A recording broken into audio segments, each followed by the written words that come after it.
everyone, and welcome to my Skulduggery Pleasant Heart Full of Hatred reading vlog.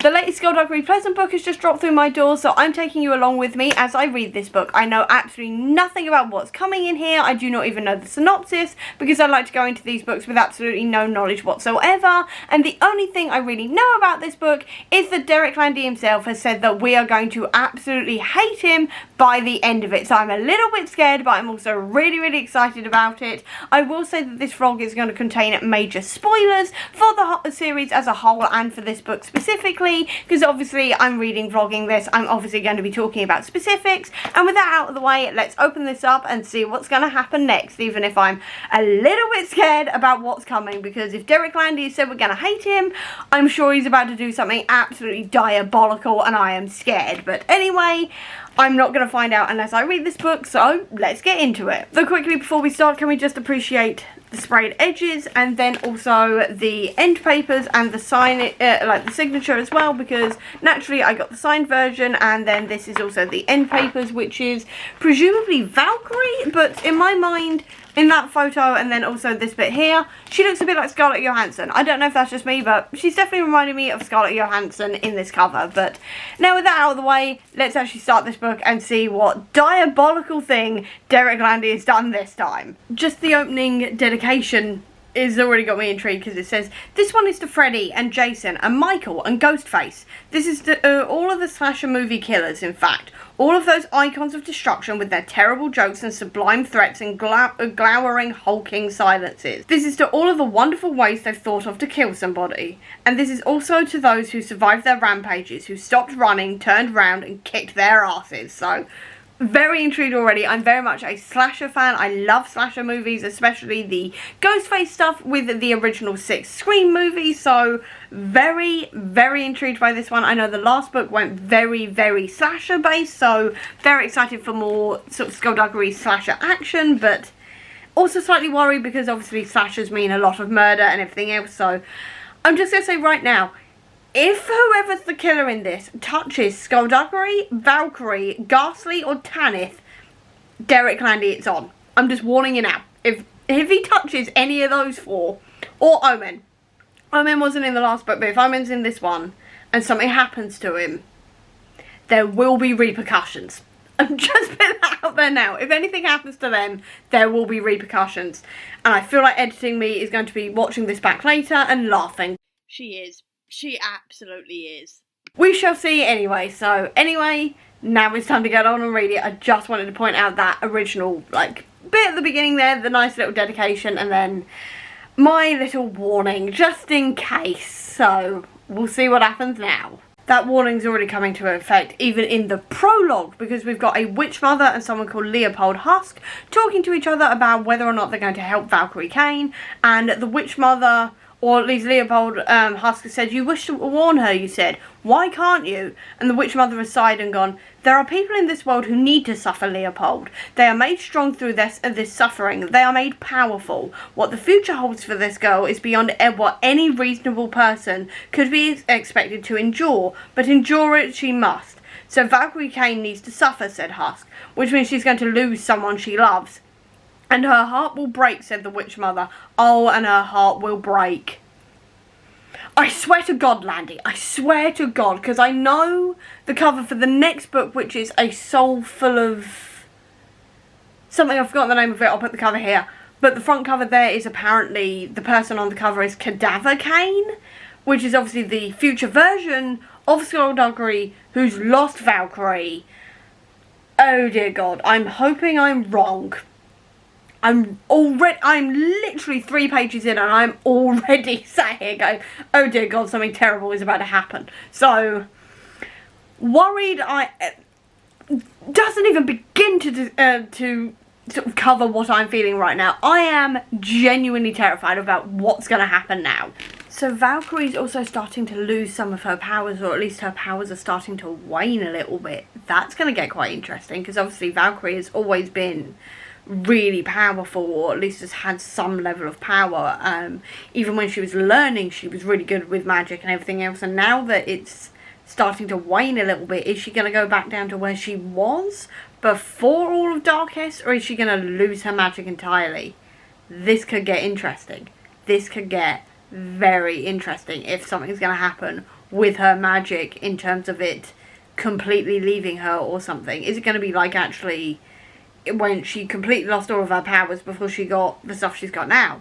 Because that could get interesting again, because obviously that was very interesting when she, I'm saying interesting a lot, but when she completely lost her powers and had to do everything manually, that was a very intriguing way of seeing things and seeing her do things. So it could be interesting if we end up back there again. But I don't know. We'll see. Anyway, rambling. Valkyrie's losing her powers. Very intriguing.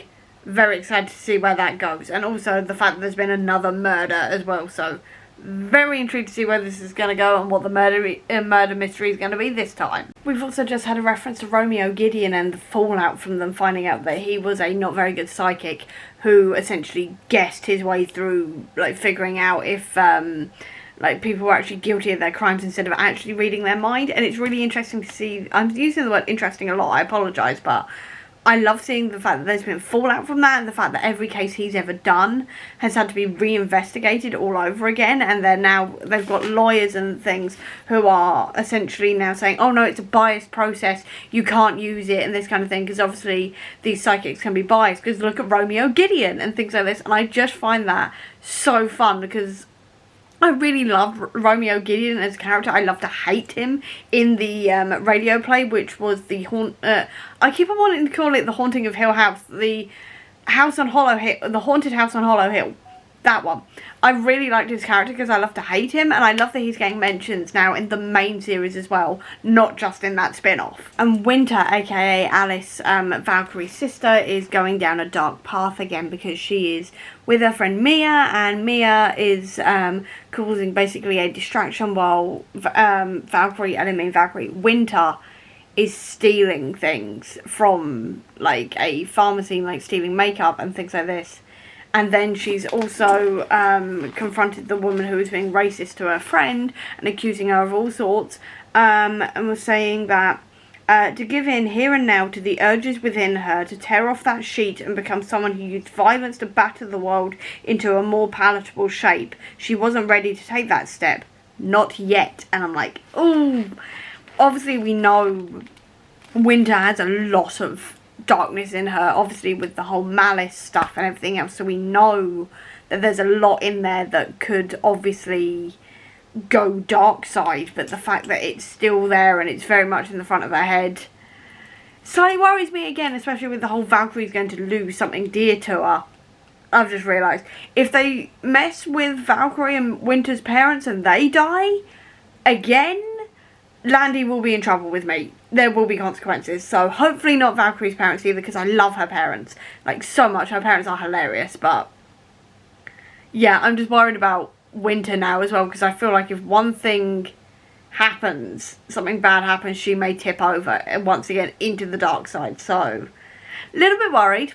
Once again, a little bit worried. More than a little bit worried, actually. Very worried. But we shall see. Either way, I am worried about Winter. I am definitely worried about her. Oh, there's a good bit here. So they're talking to Iota, who is a isolationist, and they're wanting to buy an island, right? And Skulduggery is saying, like, buying an island seems extravagant, and Iota goes, tell that to the morsel billionaires of the world. Tell it to Edmund Rusk and his ilk. It goes on to say, the difference is we're not buying it for tax reasons, we're buying it to make it our home. And I'm just like, Edmund Rusk is clearly a reference to someone else without being obvious. I love that. I love that. That's just a brilliant bit of referencing there. Just brilliant. Love it. I love it when Landy does stuff like this. It just brings me so much joy. So Melancholia is in the woods being chased by a guy in a mask with a machete. So we've already got by chapter 6 the slasher movie reference right there, and I love it when Derek Landy references these types of things, especially slashers, because I am a massive fan of slasher movies, so that was quite fun to see that happening. But at the same time, this guy seems to be able to stop their magic, and that's necromancy magic as well, so that is very intriguing, but also very quite scary if he can delete magic, especially with Valkyrie having her powers slowly deplete and things like this. So if he goes up against next Valkyrie, this could go very wrong, but hopefully it doesn't. But obviously the whole Valkyrie has to suffer thing at the beginning's got me worried, but yeah, so things are starting to happen. We're starting to get the murders. We're starting to see a few things drop into place and things like this. Very, very intrigued. I'm only 70 pages in so far, but I am already absolutely loving this, like I always am. And I'm definitely very, very intrigued to see where this is going to go next. We've just had our first Marvel reference, and it's about Namor, because we've just skipped over to Winter. She's in Rawhaven at the moment. Specifically, she's at Corrival Academy, and a new kid has come along who's called New Fish because he's brand new to magic. He's never had magic before now. He's just discovered it, this kind of thing, and they're trying to fast track him so he can learn more about magic and everything else and carry on with his education. And he's gone, Atlantis does not exist. The Atlantis, the one with the advanced civilization that sank without a trace a million years ago, is this the one ruled by Namor, the Submariner, or the one ruled by Aquaman? And obviously Aquaman is DC, but Namor is from Marvel, and specifically you will have seen him in Black Panther Wakanda Forever if you've seen that movie. He is the guy who is the leader of Talokan. They had to rename the city Talokan just so it didn't get confused between DC's Atlantis, but it is the same character. And I love it when Derek Landy puts in little Marvel references and things like this. He said that he loves to do stuff like that because he loves to reference things he loves in his books and things like this. So I really, really love it. Especially as he is now also a Marvel writer. Specifically at the moment he's currently doing an ongoing that has literally just started this month at time of filming, and it's called Doctor Strange in Asgard, and you best believe I have already read the first issue that is available. I've subscribed to the rest of it and I really, really enjoyed it. But I just wanted to quickly point out there has already been a Marvel reference and we are 84 pages in, so it took a little while but we've already got a Marvel reference, which made me so happy. And now New Fish is talking about, like, the fact that vampires and werewolves and trolls and Bigfoot and all the rest of it are real. And he's saying, are aliens real then? And basically someone's just gone, we have people from alternate worlds living among us in Rawhaven right now. They're not from this exact planet, so would you class them as aliens? And that's the teacher. And then somebody else has gone, aliens have weird ears or forehead ridges, or they're blue or green. And the teacher goes, are you just going by Star Trek for this? Again, love it.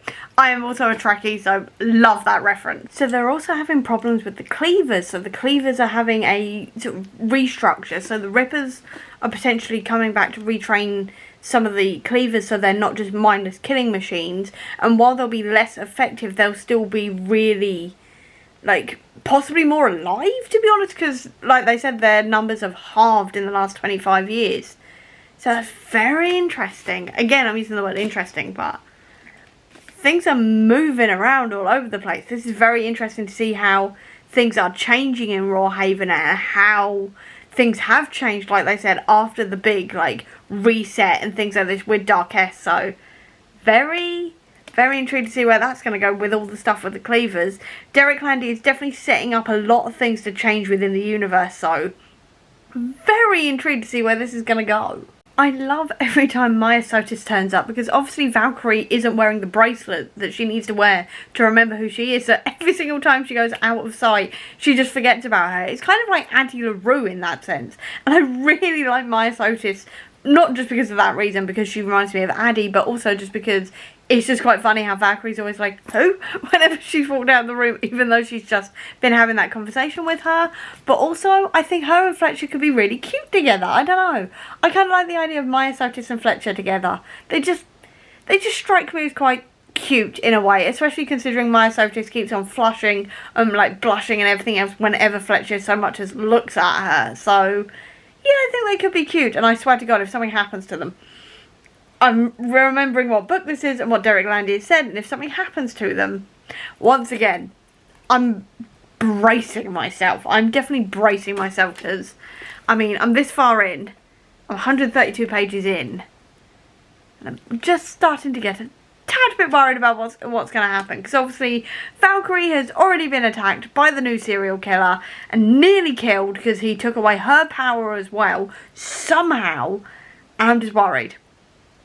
Definitely worried about where this is going, because I don't want anything to happen to Valkyrie, but I also don't want anything to happen to anybody else she loves. But clearly something is going to happen, and I am scared. I love Skulduggery's absolute pettiness about being made to wear a lanyard. Like, I absolutely love how much he's like, I am not wearing that, and I am going to make sure that that guy pays for making me wear it. I love it so much. I love that even when really serious things are going on, like everything to do with this new serial killer, there's been a sanctuary agent who's been murdered, all of this kind of thing, there is still those moments of hilarity and those moments of lightness where Skulduggery is just going, that person made me wear a lanyard, they're going to pay, and it keeps on coming up when he's in the sanctuary and things. I just find that so fun. It really is what makes these books for me, is the humour of them and just how sort of light-hearted they can get and things. It just makes these books for me. I love the banter of them and everything else. And another thing I really want to mention as well that I'm really liking is how much Derek Landy is going over what's happened before and sort of very quickly reminding you of what happened. So when Valkyrie is talking about how much she trusts Constance and how much she's really glad that she's basically running Rawhaven now, is because the first time they met it was way back at the farm when they're fighting the Faceless Ones. When they're talking about Fletcher, she's also talking about like how she used to date him and then she cheated on him with a vampire, all of this kind of thing. And what I really like about that is that it's done in such a way that it's sort of like, oh yeah, remember this thing has happened, because obviously this is book 18 at this point. There has been many books and many different characters and everything else, and it can be quite difficult to remember who everybody is and who their connection is to Skulduggery and Valkyrie, what they've done before and things like this. So it's really nice to have those little reminders in there that don't feel sort of like a flashing beacon, remember this now, but more of a subtle reminder, or a innocently put in there reminder of who these people are. Because I won't lie, I've been reading this series since I was 11. I've reread multiple books in this series, but I still sometimes forget some of the things that go on. So I am really appreciative of those moments of going, oh yeah, that person, because sometimes there's just some characters where I go, wait, I know you and I can't remember what you did last time, so it's really nice to have that reminder. So Winter is going to Coldheart Prison and going with Cadaver Kane to go and meet Malice and chat with Malice. And obviously Cadaver isn't a part of this because he hates Malice with a burning passion for obvious reasons. But he's keeping it secret from everybody else and erasing any hint of her being there. And she's now talking to Malice about how she hates mortals and how she finds them to be really narcissistic and prejudiced and bigoted and all of this kind of thing, and she doesn't like mortals. And I'm just really worried about the path Winter is going down. Because obviously she's got that in her, because obviously Malice happened and everything else in that alternate timeline before everything got reset. But obviously she still hates mortals. And yes, she is saying like she doesn't quite want to do that, but at the same time she still hates mortals and she's got this really big sort of prejudice against them and things like this. And I'm just worried about what's going to happen to her, because if she goes down that dark path again, I don't know if Valkyrie's going to be able to stop her. To be honest, I genuinely don't know if Valkyrie's going to stop her or if Winter's going to allow it, with how much she's doing that whole I am not my sister, I am not a leader, I am not anything like her or anything else. I don't think she will ever be able to maybe be taken down by Valkyrie, because I don't think she's going to listen to her. I don't think Valkyrie's going to manage it anyway, so just very worried about Winter. I won't lie, I'm very worried about where Winter is going. I'm hoping she's going to surprise us in a good way, but I'm not holding out hope right now. Just the killer getting into Valkyrie's home and then basically killing Xena, and then also like stabbing Valkyrie full on in the chest. Jesus Christ, that is proper slasher movie territory. Like proper slasher movie in the middle, killing someone. And this is either going to go one of two ways, and I think it's going to go the way where Valkyrie's going to John Wick this guy if they're not careful, because he's just, the killer's gone after her dog, and you do not do that. I think she's going to John Wick this. I think she's going to go proper John Wick. It's just going to set her off now. But they said she was going to have to suffer. I didn't think it was going to be the dog, though. I was worried it was going to be Melitza when she was on the phone. I genuinely thought the killer was going to come up behind her and stab her, or something like that. Like, I was genuinely worried that something was going to happen to Melitza while Valkyrie was on the phone to her. So at least that didn't happen. Jesus! My God, I was not expecting that. And the fact that we're now going over to Mia and Winter now, like, I don't care. I want more Valkyrie. Jesus. Oh God. Just, oh my God. Well, thank God Valkyrie and Xena are okay, so she's not going to go full John Wick, but she's just met the Witch Mother and Leopold Husk, and they've just said that because there wasn't a great battle, there still needs to be a great battle between the child of the Faceless Ones, which is Valkyrie, and the child of the Ancient Ones, who we don't know yet. And if they don't, the universe is basically going to end in 18 months, and she needs to have this fight. And I'm like, oh dear God, again, we're going to have this massive battle. That's probably what the next one's going to be about, almost certainly, because these things work in trilogies, and that's the next one in the trilogy. But that doesn't sound good. That really, really doesn't sound good. We thought everything was fine, but apparently not. And I'm just hoping the Witch Mother is lying about this, but I can see her also possibly releasing the spark and bringing back the Faceless Ones to bring this on to try and stop the universe from, like, imploding or whatever. But yeah, this doesn't sound good. This really, really, really does not sound good. One thing I'm kind of glad that we're seeing is Valkyrie reacting badly to being attacked like she was, and she's like really, really crying all of the time, and she's trying to hold it in and everything else, but she's very clearly panicking and she's really distressed by this.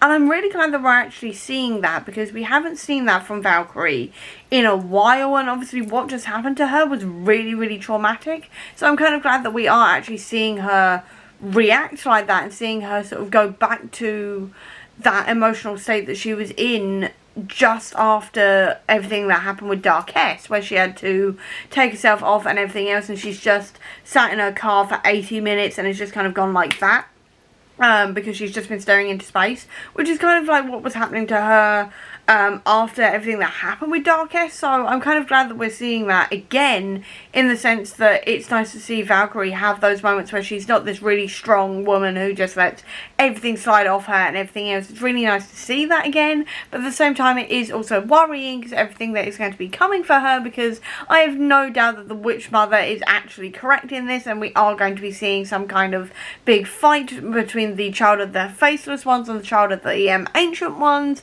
and all of this kind of thing. So I'm a little bit worried about Valkyrie being in this state and what is probably going to be coming for her, but at the same time I'm kind of glad we are seeing this, because it feels more sort of like realistic, because obviously what she just went through was traumatic, and I do not expect her to just sort of let that completely slide off her. So in some ways I'm glad to see it, in other ways I'm very much like, this is not going to be good for the future of this, but at the same time I do appreciate the realism of it. I also really like the conversations we're having in here about how Sorcerer Society goes, because as they're saying, their mortal family ends up growing old and dying, and then they kind of lose their connections with the mortal world, which means they end up spending more and more time with the rest of the sorcerers and kind of isolating themselves from like the mortal world and things like this, which then can lead to this isolationist thinking and things like this. So I find it really interesting that we're having this conversation, because obviously it is going to happen to Valkyrie eventually. She is going to lose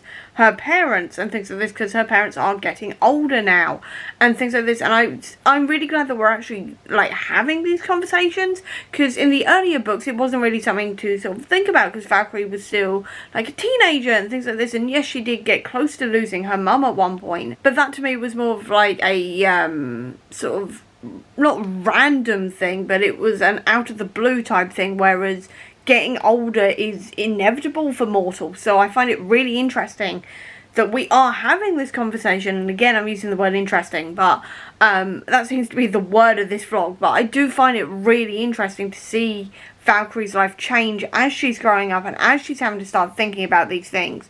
And then also the conversation she was also, or at least the thought process she was having, where she was saying she wouldn't be the person she is if she was just with Skulduggery all of the time, but because she's got Melitza as well, she's like having these more like moments where she is like happy to put on the makeup and everything else, because she's learned that she enjoys those types of things, which she wouldn't have done without Melitza. And she's got this like more life in her, and more things to think about than just like the next fight, the next case and things like this. And I really love that we are seeing more of like Valkyrie's life and how it's changed over the years because she's in this relationship, because she's not spending all of her time with Skulduggery and everything else. I'm just finding all of that so interesting, and I'm really enjoying all of these conversations. But at the same time, it's making me so scared because I'm like, one day Valkyrie's parents are going to go, to put it kindly, and that is going to be a very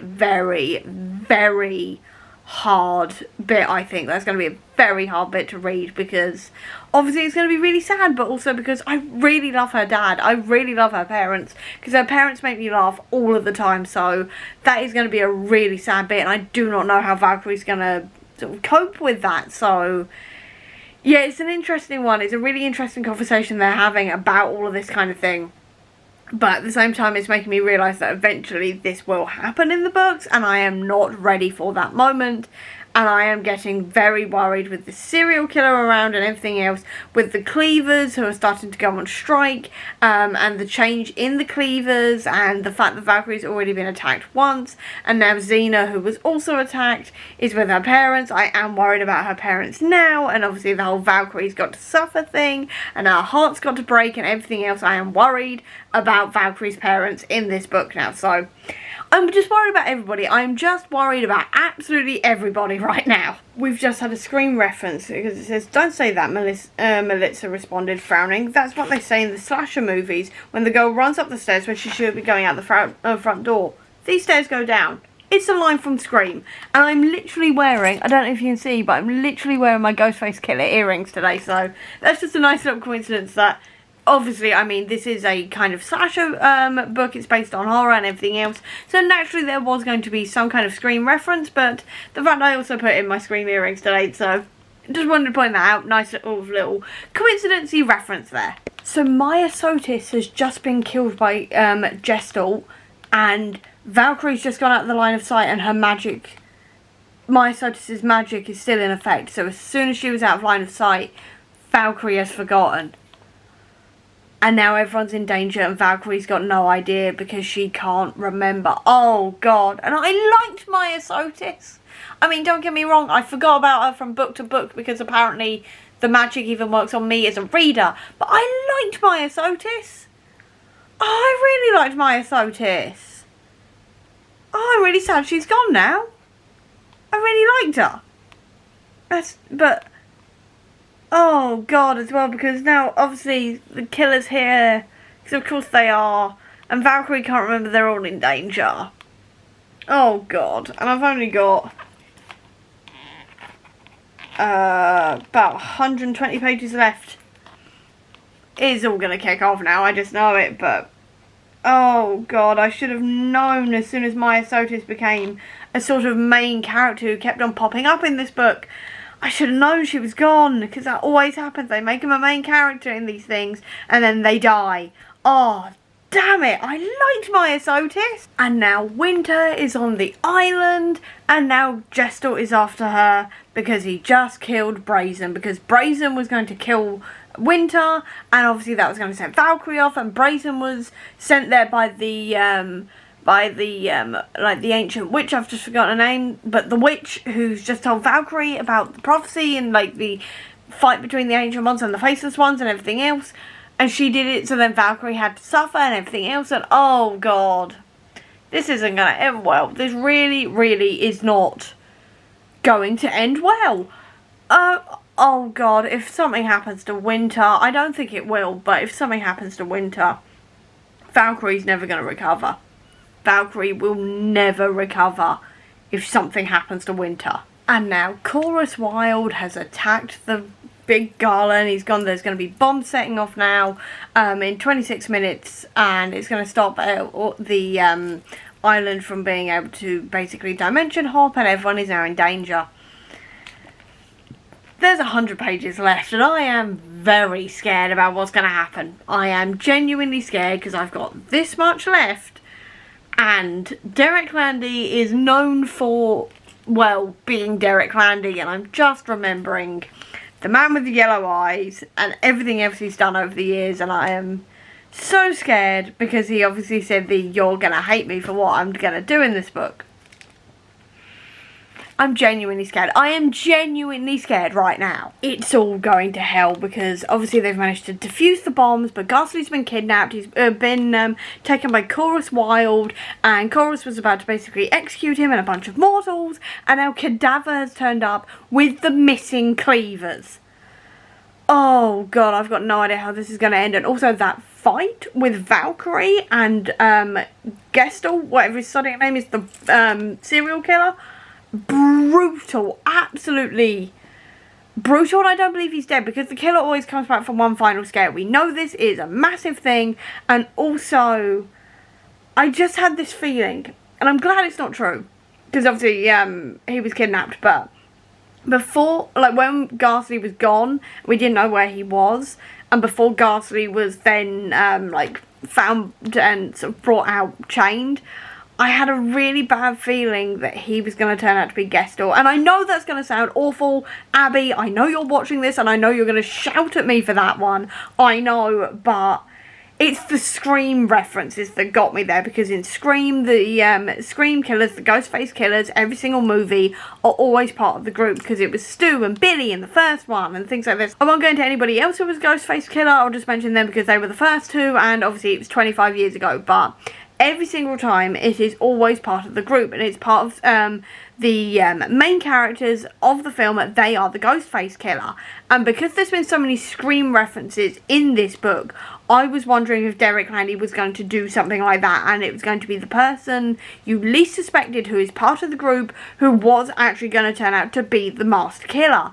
And if that was the case, I also had a theory, because Valkyrie was saying that when she picked up the machete, it felt weird in her hand and it had engravings on it. And I was thinking maybe if it was Ghastly, he was going to be controlled into doing this by the markings. Maybe it was cursed on the machete or whatever.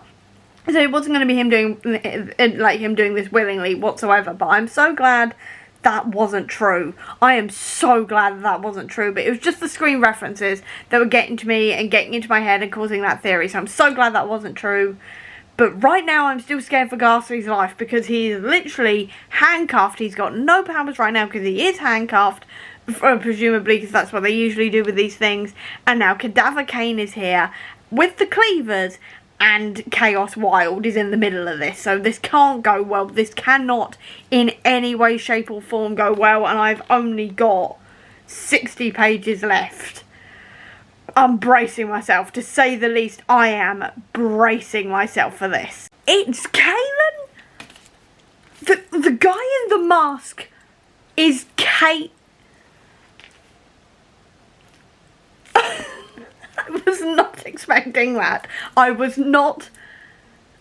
I mean, the killer's always part of the group. Obviously, Kaylin hasn't been here for like 10 books now, obviously, but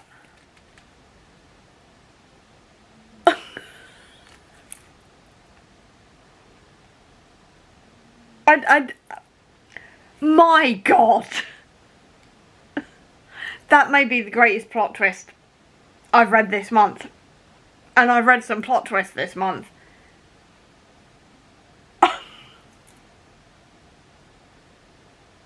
Kalen. I mean, it's always... It's the Scream logic, isn't it? It's always the Scream logic. Where it's someone they know. But Kalen! I mean, Valkyrie killed him, like you said, when she was 16 years old. She's now like 32. That's like half her lifetime ago. And I mean, this does just prove that Arava Karan, or however you want to pronounce his name, the devil, is serious business. Because if he can bring back Kalen, he is powerful. And obviously that ties into like the gods and everything else with Gog Magog, who is definitely coming. We're definitely getting into like the gods and everything else, but I am speechless. Speechless. I've got to finish this because I've literally got 20 pages left. I'm going to go finish this now, but speechless at that plot twist. Absolutely speechless. I just finished. Landy, you evil man. I mean, Fletcher's dead. I mean, Not Fletcher. I loved Fletcher. Fletcher was such a... I can't believe they killed Fletcher. And then, like, I mean, Winter's now got the spark of the Faceless Ones in her, and that's made her go down the dark path again because she's now the child of the Faceless Ones officially, which is then going to lead to the battle. And then she tried to kill that guy who killed her parents in the big reset, in like the deletion bit, and then killed her when she was 9 years old. And that guy definitely deserved to be punished for that entirely. But then Valkyrie's shot him instead, so Winter doesn't end up in Coldheart Prison, but now Valkyrie's in Coldheart Prison. We've got no idea where Skulduggery is. We've got no idea where Tanith is either. Oh dear God. I'm reeling. I am reeling. I have no words. I have no words. All my theories have gone because I've got nothing. I'm going to have to come up with new theories, but apparently, like, I mean, now Valkyrie is not the child of the Faceless Ones, but that now means that Winter's going to have to deal with that. But then Skulduggery's not going to be able to help Valkyrie get out of Coldheart Prison because everyone saw her do what she did and killed a mortal in cold blood, no matter how much he deserved punishment for what he did. Even though he was the one she's just found out killed her parents in the deletion and her sister, but now, what the hell are they going to do? What the hell are they going to do now to fix this? Derek Landy, you evil genius, you absolute evil genius. And now I've got to wait a year to find out how this is going to get fixed. I've got to wait a year. Oh Jesus. I need to lie down. I need to lie down. That's all I've got. I need to lie down because oh my God. Oh my God. I need to contact the rest of the Dead Famous read-along people because we need a discussion on this. But I know nobody else has finished it yet. I know, and nobody else has read this yet. I'm the only one who's read this. Oh my God. Abby, by the time you see this video, you definitely will have read it and we will have discussed this by now.